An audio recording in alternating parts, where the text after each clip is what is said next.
I would suggest avoiding it altogether in its current Novus Ordo form, because not only do I think it is being offered as a kind of substitute for the Rosary, or kind of a rival for the Rosary, but it definitely is a distraction from devotion to the Sacred Heart. I mean, the image itself, to me, speaks volumes that it is not something that Catholics should be indulging their time and effort in, and their devotion in.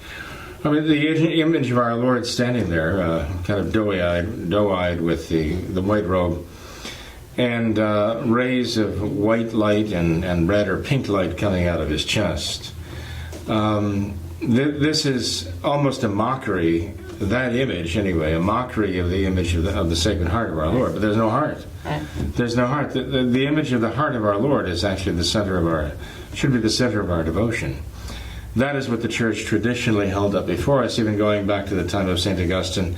And before him, when we read about our Lord's heart being pierced while on the cross, St. John writes about this and gives a very special highlight of it, you might say, in the Gospel.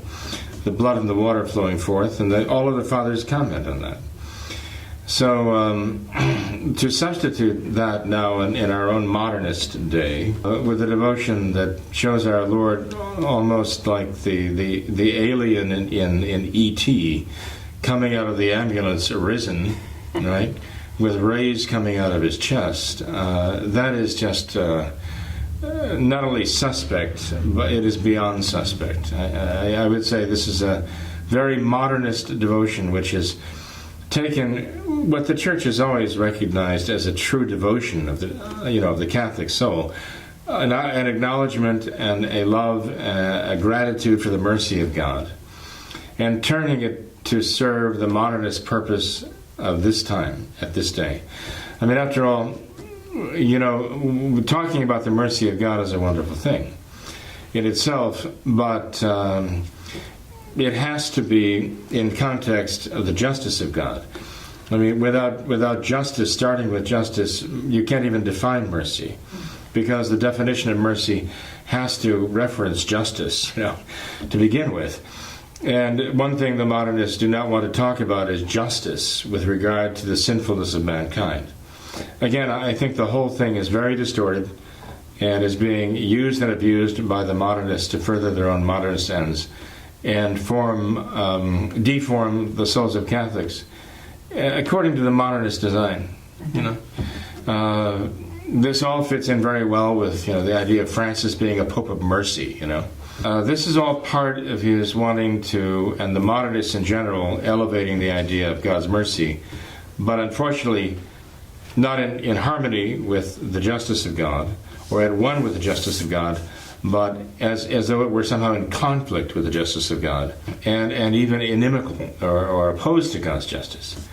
That is not the Catholic concept of God, and it's certainly not the Catholic concept of God's mercy. Right. There's another question here which asks if there's any merit at all in praying the Divine Mercy Chaplet. So would you say no, that there's no merit in it? Well, there's merit in paying devotion to the mercy of God, And if the Divine Mercy Chaplet is something that was just concocted by the modernists, then I would say don't touch it. If the Divine Mercy Chaplet is actually a traditional devotion of the Church as it is prayed, and goes back before modernist times, so to speak, and has its roots in Catholic tradition, then I would say, well, of course, it'd be fine to pray it. But one would have to avoid the modernist message involved now. Sure. If they have actually hijacked this devotion to serve their modernist purpose. But there is at root a traditional foundation for it. It's the traditional foundation that we have to seek, and the traditional foundation that we can use. But insofar as it is tainted by modernism and serves the modernist purpose, that should be shunned altogether.